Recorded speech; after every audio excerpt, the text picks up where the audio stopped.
तुमचं आजच्या व्लॉगमध्ये खूप मनापासून स्वागत करते। तुमचा आजचा दिवस खूप मस्त जाऊ दे, चांगला जाऊ दे। आज मी माझी स्वयंपाकखोली जी आहे ती क्लीन करणार आहे। तशी मंथली आपलं रुटीन असतंच, पण आता एक थोड्या दिवसानंतर करणार होते, पण शनिवारी आहे चाळीची पूजा, सत्यनारायणाची पूजा जी दरवर्षी घातली जाते। मग त्याच्या निमित्ताने सगळेच जण साफसफाई करतात, तर मग मी माझी जी किचन आहे, कारण वरची रूम तर मी दररोज साफ करतच असते, अप टू डेट असतेच ती। ही बाहेरची रूम पण क्लीन करतच असते, एक 7-8 दिवसानंतर असं टाईल्स वगैरे पुसून घेतेच, ते रुटीन तुम्ही पाहिलं असेलच। तर मग आज किचन स्वच्छ करते, पूर्ण सगळे डबे वगैरे मी एक 15-20 दिवसापूर्वीच सगळे हे जे डबे तुम्हाला दिसत आहेत तर ते पूर्ण क्लीन करून ठेवले होते। त्यामुळे वरून फक्त त्याला वाईप्सने क्लीन करेन आणि वरची जी शेल्फ आहे ते जे डबे वगैरे ठेवलेत ते जरा पुसून, टाईल्स वगैरे जरा पुसून घेईन। तर मग त्याबद्दल आजचा व्लॉग असणार आहे। आणि हो, आमच्या चाळीत काल चोरी झाली। आमच्या साईडचीच रूम बंद होती, ते लोक गावी गेले होते आणि कटरने की काय माहिती, जे कडी आपण लावतो, जो होल असतो कडीचा, म्हणजे जो आपण कुलूप टाकतो, तर तो मधून कट केला आणि आतमध्ये जाऊन मग चोरी झाली थोडी। कारण नशीब की त्यांनी काही असं मौल्यवान वस्तू घरात ठेवल्या नव्हत्या, त्याच्यामुळे ओके झालं। एक घड्याळ फक्त गेलं वाटतं, असं वाटतंय मला। आम्ही जाऊन बघितलं, माझ्या साईडचीच खोली, मग त्याच्यामुळे चाळीतही सुद्धा खूप आता चोरी होईल। कारण आमच्या घरी झाली होती चोरी, असं बाबा सांगतात। खूप खूप खूप आली, म्हणजे आमच्या लग्नाच्या आधी 3-4 वर्ष आधी झाली होती चोरी। त्यानंतर आमच्या साईडमध्ये कधीच चोरी वगैरे काही झाली नव्हती, पण काल प्रयत्न झाला। साईडला असून आम्हाला समजलं नाही, चोर पण किती हाय लेवलचे असतील आजकालचे। तर मग असं झालं, ओके ठीक आहे, चला आता आपण हे करू की चांगलं हे वाटते की काही मौल्यवान गोष्टी गेल्या नाहीत, ते एक समाधान आहे की कोणाचं काही नुकसान होऊ नये। मग आता किचनचा अवस्था तरी अशी आहे। आता काय करणार आहे, कारण मी स्वयंपाक करून घेतला, सकाळी हे गेलेले आहेत ऑफिसला, तर मग मी आता म्हटलं गाऊनच घातलं आहे, कारण आता घाण होणारच थोडंफार। त्याच्यामुळे काय केलं की स्वयंपाक अर्धा तयार केला आहे, आता फक्त डाळ आणि भात तयार करायचं, वरण आणि भात तयार करायचं, बाकी सकाळचा नाश्ता वगैरे बाकी सगळं झालेलं आहे। मग आता फक्त वरण भात करून घेणार, बाकीचे हे बाहेर ठरणार, म्हणजे हे आले बाबा आणि आरवले की जेवायला त्यांना बरं आता आवरायला घेते मी। चला बरं, काम सुरू करण्याआधी एक महत्त्वाची गोष्ट सांगते, ती म्हणजे मी 2-3 वेळा थुंबा हेअर ऑइलबद्दल सांगितलं होतं आणि खूप चांगले रिव्ह्यूज त्याचे आले होते आणि मला कंटिन्युअसली परत कमेंट्समध्ये विचारण्यात आलं की परत एकदा त्या ऑइलबद्दल सांगा आणि त्याचे जे लिंक्स आहेत ते द्या। थुंबा ऑइल हे जे हेअर ऑइल आहे ते 70% तुमच्या हेअर फॉलिकलना रिग्रोथ करायला मदत करतं आणि एकतर आहे आयुर्वेदिक, त्याच्यामुळे त्याचे साईड इफेक्ट पण नाही आहेत आणि कंटिन्युअसली तुम्ही जर युजेस केला तर तुम्हाला त्याचा फायदा पडू शकतो। अँटी फंगल प्रॉपर्टीज आहेत, अँटीबॅक्टेरियल प्रॉपर्टीज आहेत, त्यामुळे जे डॅन्ड्रफ होतो तो तर कमी होतोच, त्यासोबतच केसांची नवीन वाढ होते आणि केसांच्या रूट म्हणजे रूटपासून जी वाढ आहे ती पूर्ण छान अशी नरिश होते, त्यामधले जे गुण आहेत त्याच्यामुळे नरिशमेंट मिळते छान केसांना आणि केसांचा वॉल्यूम वाढतो। त्यासोबतच जे असं रुखं पण असतं, म्हणजे केसामध्ये असं काय म्हणतात त्याला, आपले हेअर कधी कधी ना असं जीव नसल्यासारखे वाटतात, तर हेअर ऑइलच्या नियमित वापराने ते बेनिफिट्स तुम्हाला मिळूच शकतं। त्यासोबतच हेअर ऑइलमध्ये असणाऱ्या खूप साऱ्या गुणकारी लाभांमुळे कसं हेअरचे जे म्हणजे आपली स्किन स्काल्प जी असते ना ती क्लीन होते आणि क्लीन स्काल्प झाली, डॅन्ड्रफ फ्री स्काल्प झाली तर आपलं हेअरसुद्धा चांगले राहतातच। त्यासोबत हेअर ग्रे होण्यापासून वाचवतं, याचे सगळे डिटेल्स डिस्क्रिप्शन बॉक्समध्ये दिलेले आहेतच। आणि जर तुम्हाला त्याचा लाभ झाला तर मला नक्की सांगा, म्हणजे अजून काही लोकांपर्यंत पोहोचेल। जसे मला त्या ऑइलचे खूप सारे रिव्ह्यूज किंवा कमेंट्स आलेत की ते उपयोगी पडले आणि काही जणांना माहीत नव्हतं, त्यामुळे परत त्यांनी ते लिंक्स माझ्याकडून मागून घेतले मेल थ्रू आणि याच्या थ्रू, त्याच्यामुळे म्हटलं की आपण परत एकदा सांगूया। तर मग ट्राय नक्कीच करू शकता। आणि हो, जेव्हा तुम्ही ऑइल अप्लाय कराल तेव्हा आंघोळीला जाण्याच्या 2 ते 3 तास अगोदर तुम्हाला अप्लाय करायचं आहे। 15 मिनटं पूर्ण मसाज करायचं, म्हणजे जे ऑइल आहे ते मुळांपर्यंत गेलं पाहिजेत आणि त्यानंतर केमिकल फ्री शॅम्पू, म्हणजे pH बॅलन्स्ड असं शॅम्पू जे असतात, म्हणजे आपले आयुर्वेदिक शॅम्पू जे असतात कोणतेही, तर त्याने तुम्ही वॉश करू शकता। नाहीतर मग तुम्ही रात्रीच्या वेळी लावलात आणि मग झोपलात तरीही चालतं। रात्रभर केसांमध्ये व्यवस्थित तेल मुरू द्यायचं, त्यानंतर बाकीचं उरलेलं पूर्ण हेअरनं लावायचं आणि झोपून जायचं। मी माझ्या भावाला हे सजेस्ट केलं होतं, काही व्हिडिओमध्ये तुम्ही पाहिलं असेल तर भावाला सजेस्ट केलं, त्याला बऱ्यापैकी फायदा पडलेला आहे त्याचा, त्यामुळे मी सजेस्ट करते की ज्यांना आयुर्वेदिक ऑइल वापरायचं असेल तर त्यांनी हे ऑइल नक्कीच घेऊ शकता। सगळे डिटेल्स मी डिस्क्रिप्शन बॉक्समध्ये दिलेले आहेत, तुम्ही चेकआउट करू शकता।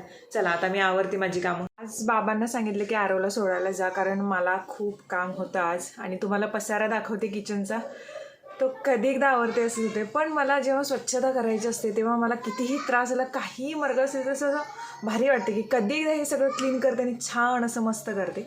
आता तुम्हाला अवतार दाखवते काय झालेला आहे किचनचा, चलो। तर सगळ्यात आधी मी फ्रीज क्लीन करून घेतलं आहे, हा फ्रीजमधला सगळा पसारा बाहेर पडला हा. आणि असं झालंय किचनचं सगळं अवघड काम. तर आधी स्वयंपाक करून घेतला, त्याची ही भांडी वगैरे आहेत आणि हे बाकीचं सगळं आहे. आता सगळं मी स्वच्छ करून घेणार आहे आणि इकडचं पण सगळं असं झालंय काम. सगळं अवघड झालं आहे काम आता माझे इथे. आता इथे जेवणाचं सगळं जे इथे आणून ठेवते आणि बाकी सगळं मी इथे ठेवते, डबे वगैरे, आणि आतलं सगळं क्लीन करून घेते. चला लागा कामाला आता. किचन क्लीन करताना नेहमी सगळ्या ज्या वस्तू आहेत त्या मी आधी बाहेर काढून ठेवते. दर महिन्यातून 15 दिवसातून किचन हे क्लीन केलंच जातं, पण सेक्शन वाईज. मी एकदम सगळी कोणतीही कामं काढत नाही किचनमधले, म्हणजे भांडी पण एकदम धुवायला, डबे पण एकदम धुवायला. तर मग जे टाईल्स वगैरे पुसण्याचं काम आहे ते महिन्यातून एकदा करते मी. म्हणजे पूर्ण जे डबे किंवा त्यानंतर भांडी वगैरे हे सगळं मी एकदम काढत नाही, कारण ते खूप लोड होऊन जातं मला. त्याच्यामुळे मग मी नेहमी सेक्शन वाईजच साफसफाई करायला घेते. तर मध्ये हे जे तुम्ही डबे काढताना दिसतं आहे, तर हे डबे मी मध्ये मला वाटतं एक 15 ते 20 दिवस झाले असतील मी आणलेत आणि त्यामध्ये सगळं भरून ठेवलेलं आहे सामान अगदी साफ करून. आणि जेव्हा जेव्हा एखादी गोष्ट या डब्यामधून संपते तेव्हा ते लगेच मी स्वच्छ धुवून पुसून परत मी दुसरं जेव्हा सामान आणून त्यामध्ये भरून ठेवते. त्यामुळे ते सोपं जातं. मी बाहेर सगळे डबे रॅक वगैरे काढून ठेवते आहे आधी, कारण मला सगळ्यात आधी ह्या टाईल्स ज्या आहेत त्या झाडून स्वच्छ पुसून घ्यायच्या आहेत. ही भांडी वगैरे वरती जी आहेत ती जास्त यूज न होणारी आहेत, म्हणजे कधीतरी जर पाहुणे वगैरे कोणी आलेच, एक्स्ट्राची माणसं घरी जमा झाली तरच ते काढले जातात. त्यामुळे माझा हातही पोहोचत नाही, मला ओट्यावरती चढावं लागतं, नाहीतर मग सचिनची मदत घ्यावी लागते. त्यासाठी ते वरती ठेवलेले आहेत. रेग्युलर यूज होणारी जी आहेत भांडी ना, ती सगळी ट्रॉलीमध्ये आहेत. त्यामुळे हे चटणी वगैरे जे एक्स्ट्राचे जे सामान डबे आहेत ते मी वरती ठेवले होते. आणि हे इकडचे डबे ज्याच्यामध्ये पिठं, त्यानंतर किराणा मालाचं सामान आणि तांदूळ वगैरे आहे, तर तेही मी आता बाहेर काढून ठेवते आहे. आणि बाहेरची रूम मी आधीच मोठी अशी साफसफाई क्लीन करून घेतली होती, त्यामुळे हे सामान व्यवस्थित इथे ठेवता येईल यासाठी एका साईडने मी सगळं सामान ठेवते आहे. इथे ओट्यावर मला चढावंच लागतं, कारण पर्याय नाही, माझा हात पोहोचत नाही. त्यामुळे सगळे डबे काढून मी आधी ओट्यावरती ठेवले. त्यानंतर माझा हात जिथे पोहोचतो तर तिथलेही डबे काढून मी बाहेर ठेवते आहे. आणि हे डबेही सुद्धा, ह्या डब्यातलं सुद्धा जे सामान आहे ते सुद्धा जेव्हा संपेल तेव्हा लगेच मी डबे क्लीन करते आणि परत मग जेव्हा नवीन सामान आणून ठेवीन ना तेव्हा त्यामध्ये भरते. फ्रीजवरती पण क्लीन करून घेतलं. जेव्हा मी तुम्हाला सांगितलं मगाशी की आधी मी सगळ्यात आधी फ्रीज क्लीन करून घेतला, त्यानंतर फ्रीजवरचं सुद्धा जे सामान छोटं मोठं ठेवलं जातं तेही आणून बाहेर ठेवलं. त्यानंतर सगळ्यात आधी मी ओल्या फडक्याने टाईल्स पुसायला घेतलं, कारण स्वयंपाक करताना धूर हा निघतोच. त्यानंतर तेलाची फोडणी वगैरे दिली जाते. आणि स्वयंपाक खोलीला खिडकी नाही आहे, कारण पाठीमागच्या साईडला आणि पूर्वेच्या साईडला सुद्धा खोली आहेत, चाळीच्या रूम आहेत, त्याच्यामुळे तिथे खिडकी ठेवता येऊच शकत नव्हती. एक्झॉस्ट आहे तो सुद्धा बाहेरच्या रूमला आहे, त्यामुळे तो सुरू करते मी स्वयंपाक करताना. पण तरीसुद्धा थोडीफार धूर वगैरे होतोच, मग हा डब्यावरती वगैरे जाऊन पडतो. त्याच्यामुळे ह्या शेल्फ वगैरे मी आधी क्लीन करून घेते. इथे तुम्ही बघताय की क्लीन केलेला एक भाग आणि जिथे धूळ आहे किंवा धूर वगैरे आहे त्यातला भाग. आता मी पूर्ण सगळं स्वच्छ क्लीन करून घेतलं आहे, शेल्फ वगैरे. आणि मेन गोष्ट एक चांगली केली कॉन्ट्रॅक्टरने की वरच्या साईडला सुद्धा टाईल्स वगैरे लावल्यात, त्याच्यामुळे क्लीन करायला खूप सोपं जातं. माझा प्रॉब्लेम हाच होतो, उंची कमी, म्हणजे उंची इतकीही कमी नाही आहे, म्हणजे 5 फूट 5 इंच उंची आहे, तरीसुद्धा इथपर्यंत हात वगैरे पोहोचत नाही, त्यामुळे स्टूल हे घ्यावंच लागतं. टाईल्स ह्या सगळ्या व्यवस्थित नीट पुसल्याशिवाय मला चैन पडणार नव्हतं, त्यामुळे जसा हात माझा वाकडा तिकडा जाईल तसे मी टाईल्स पुसून घेत होते. जिथे टाकी ठेवलेली आहे पाण्याची तर तिथूनही पुसून घेतलं, कारण तिथेही धूळ जमा झालीच असणार. ही 430 लिटरची टाकी आहे, मला असं वाटतंय, तरी 500 लिटरची म्हटलं होतं कॉन्ट्रॅक्टरनं, फसवलं वाटतं बहुतेक. असो, मी आता सगळं व्यवस्थित क्लीन करून घेतलं आहे आणि त्यानंतर सुक्या फडक्याने सुद्धा परत मी पुसून घेतलेला आहे इथं, जसं तुम्हाला दिसते. त्यानंतर फ्रीजच्या वरच्या साईडचा सुद्धा जो भाग आहे ना तो सुद्धा क्लीन करून घेतलाच पाहिजे. आणि मेन म्हणजे कसं आहे, फ्रीजवरती चढू नाही शकत, त्यामुळे जसं जमेल तसं वाकून मी जिथे टाकी ठेवलेली आहे पाण्याची तिथून क्लीन करून घेते. फ्रीजच्या वरची सुद्धा मी एक राऊंड अशी फरशी बसून घेतलेली आहे लादी, तर तीसुद्धा मी क्लीन करून घेतली. आणि हे डबे ठेवायचा जो सेक्शन होता तोही पूर्ण क्लीन करून घेतला. त्यामुळे सगळ्या शेल्फवरच्या सगळ्या ज्या डबे ठेवण्याच्या जागा होत्या त्या पूर्ण अशा छान क्लीन करून घेतलेल्या आहेत मी. आता वेळ आलेली आहे की जे किचन ओट्यावरचं आहेत फरशी किंवा फ्रीजवरती जे सामान आहे ते सगळं खाली ठेवून फ्रीजचा वरचा भाग आणि ओट्याचा भाग पूर्ण व्यवस्थित पुसून क्लीन करून घ्यायचा. तर मी जसं जमेल तसं टाईल्स ह्या सगळं पुसून घेत आहे ओल्या फडक्याने. मी साबणाचं पाणी किंवा डिटर्जंट यूज केलेलं नाही, कारण ते थोडं ना थोडं काही ना काहीतरी राहून जातं आणि नंतर परत चिकट दिसतं.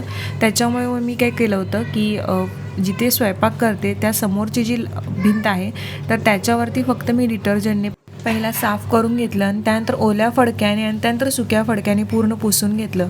कारण स्वयंपाक करताना उडतंच त्याच्यावरती धूर वगैरे, कारण का समोर खिडकी नाही जसं मी म्हटलं होतं आणि बाहेर केवढा धूर निघून जाईल हे सांगू शकत नाही एक्झॉस्टने. त्याच्यामुळे मी समोरची जी भिंत आहे ती स्वयंपाक केल्यानंतर दर 2 ते 3 दिवसांनी क्लीन करतेच. आता मंथली क्लिनिंग करते, त्याच्यामुळे परत एकदा मी डिटर्जंटने साफ वगैरे करून घेते. इकडे मी जशी उभे राहिलेले आहे तसं माझ्या डाव्या हाताला जी भिंत आहे ती भिंत जर तुम्ही पहिल्या खोलीतून बघाल तर तिथे TV अटॅच केलेली आहे, त्यामुळे तिथे 4 जे खिळे आहेत ते तुम्हाला दिसतील. कारण ही विटेची भिंत नाही बांधलेली आहे, तर जो सिमेंटचा मोठा कडापा असतो किंवा सिमेंटची जी शीट असते ती उभी केलेली आहे आणि TV त्याच्यावरून पडू शकते, त्याच्यामुळे मग ते नटबोल्ट लावून ते फिक्स केलेलं आहे. पण त्याचाही उपयोग मला फार चांगला होतो कैची वगैरे अडकवायला. तर ही भिंत मी आता क्लीन करून घेते आहे. क्लिनिंग करताना एक भारी वाटते की वातावरण म्हणजे जिथली तुम्ही किचन क्लीन करा किंवा तुम्ही हॉल क्लीन करा, क्लीन झाल्यानंतर सगळं काम आवरल्यानंतर ना तिथलं जे एक वातावरण असतं ते वेगळं वाटतं, थंडगार वाटतं. मला नेहमी का माहिती हे असं आहे आणि फ्रेश वाटतं, सफोकेटिव्ह वाटत नाही कोणत्याही गोष्टी. तर त्याच्यामुळे क्लिनिंग करणं हा माझा सगळ्यात आवडती गोष्ट आहे. आणि दर आठवड्याला थोडंसं क्लिनिंग, जे डबे वगैरे, त्यानंतर 15 दिवसातून एकदा धूळ वगैरे झटकणं किंवा काय संपलं आहे काय नाही त्यानंतर फ्रीजमधलं बघणं दर 15 दिवसाला, आणि दर महिन्याला मग ही सगळं भांडी वगैरे काढून किचन स्वच्छ करणं. आता मिक्सरचे जे भांडे ते डेली तरी यूज होतच नाहीत आणि मोठी जी भांडी असतात ती यूज होतच नाहीत माझ्याकडे, कारण एवढं जास्त नॉनव्हेज केलं जात नाही घरामध्ये. नॉनव्हेजच्या वेळीच मसाल्याचं जास्त लागतं, तर जेव्हा नॉर्मल भाजीला मसाला वगैरे लागेल तर ते छोटंसं भांडं फक्त मी बाहेर काढून ठेवले आणि बाकी दोन्ही मिक्सरची भांडी आहेत तर ती मी नीट वरती ठेवली होती शेल्फवरती. आता ठेवून त्याच्यावरती सुद्धा धूळ बसली होती, त्यामुळे ती सगळी भांडी, त्यानंतर ज्या बॉटल्स आहेत जेव्हा आम्ही बाहेर वगैरे जातो तेव्हा सोबत ठेवतो तर त्या सगळ्या बॉटल्सवरती सुद्धा धूळ बसली होती. तर ते सगळ्या बॉटल्स, ही भांडी वगैरे मी स्वच्छ करून घेते आहे.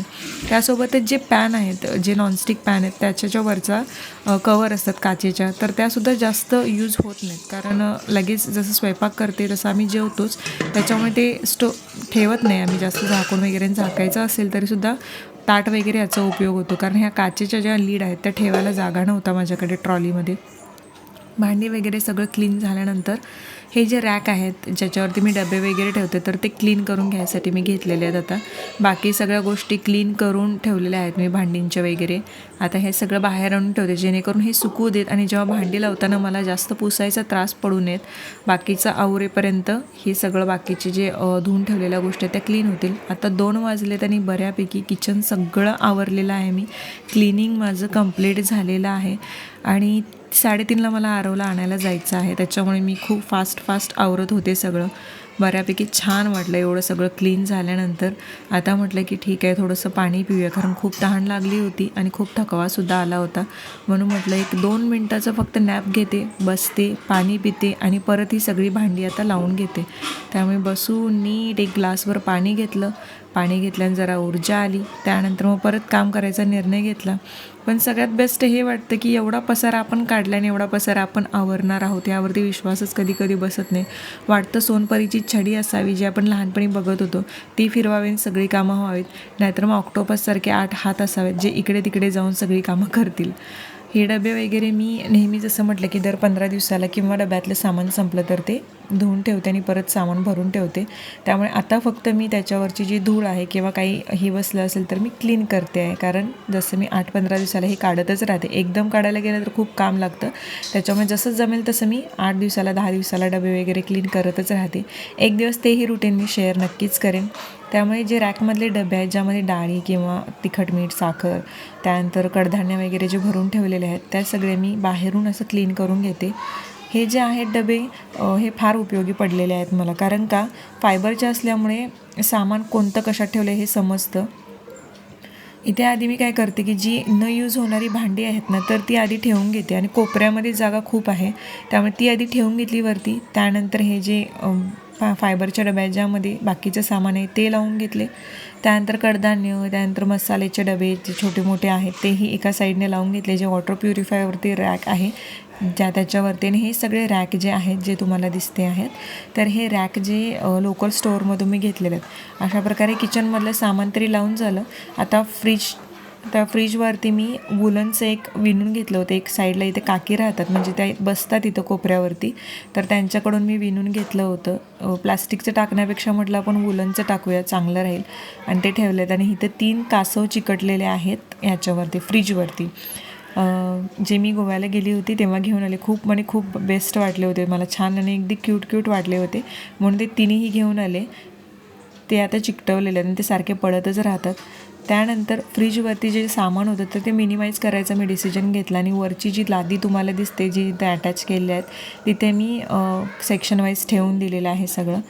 त्यानंतर हा बाहेरच्या खोलीतला पसारा, थोडंफार म्हणजे धूळ वगैरे किंवा थोडंफार सामान बाहेर पडलं होतं ते आता क्लिनिंग करायचं घेतलेलं आहे निर्णय. कारण आतलं किचन सेट झालेलं होतं लावून पूर्ण. ट्रॉली मी 15 दिवसापूर्वीच स्वच्छ केल्या होत्या, त्याच्यामुळे परत म्हटलं आता स्वच्छ करण्यात काही अर्थ नाही, एकदम काम आपल्याला लोड होऊ शकतं. मग झाडू मारायचा डिसिजन घेतला, कारण 2:30 वाजले होते, 3च्या आत मला आवरायला पाहिजे होतं. परत एकदा मला आंघोळ करावी लागणार होती. झाडू मारला, त्यानंतर फरशीसुद्धा पुसून घेतली पटपट. आणि फरशी पुसल्यानंतर मग बाहेरचं म्हणजे ज्या किचनमध्ये पाय पुसणे आहेत त्या म्हटलं दुसऱ्या दिवशी आपण स्वच्छ करायला टाकूयात, कारण आता होणारच नाही ते काम. जर मी ते करत बसले तर मग आरवला आणायला जायला उशीर होणार होता, आणि बाबांना तर उठवू शकत नव्हते. त्याच्यामुळे मग मी फरशी पुसायचं, आंघोळ करायची आणि मग लगेच निघायचं असा डिसिजन घेतला. त्यामुळे लादी पुसून घेत होते मी. 3 वाजले, माझं सगळं काही आवरलेलं आहे. 15 मिनटं मी रेस्ट घेतली आणि त्यानंतर मग आरवला आणायला जायचा डिसिजन घेतला. किचन खोली आणि बाहेरचा हॉल स्वच्छ केला. 3ला माझं आवरलं. 3ला परत एकदा आंघोळ केली. 3:30ला आरवला आणायला जायचं. असे अर्ध्या तासामध्ये कसं पटपट आवरलं. भूक तर प्रचंड लागली, कारण सकाळी फक्त एक चपाती खाल्ली होती मी आणि कामाला लागलेले. मग आता आवरून आता बाबांना पण जा म्हणा अवघड झालं, कारण बाबा झोपलेले, त्यांना झोप लागलेली, म्हणून फास्ट आवरलं. आणि आता आरवला घेऊन येते. नाहीतर तो आणि रडायचं लवकर वेळेत नाही गेले तर मग मंडळी, आजचा माझा व्लॉग तुम्हाला कसा वाटला हे मला नक्की सांगा. क्लिनिंग रुटीन आणि किचन सेट म्हणजे लावल्यानंतर भांडी वगैरे मी मुद्दामून दाखवलं नाही, कारण मला किचन टूर द्यायची आहे तुम्हाला अगदी व्यवस्थित, त्यामुळे मी दाखवलं नाही एंडिंगचा पार्ट जास्त. तर मग किचन टूर लवकरच अपलोड करेन. आजचा ब्लॉग कसा वाटला हे मला कमेंट सेक्शनमध्ये नक्की सांगा. लाईक शेअर सबस्क्राईब करा. तुमचं प्रेम हे असंच राहू द्या. आता आरवला घेऊन येते मी, खूप दमले, त्यामुळे आता जाऊन ब्लॉग कंटिन्यू करता येत नाही मला, त्यामुळे आता घरी जाऊन चहा प्यायचा विचार आहे. त्यामुळे चला बाय, परत भेटते मी उद्या.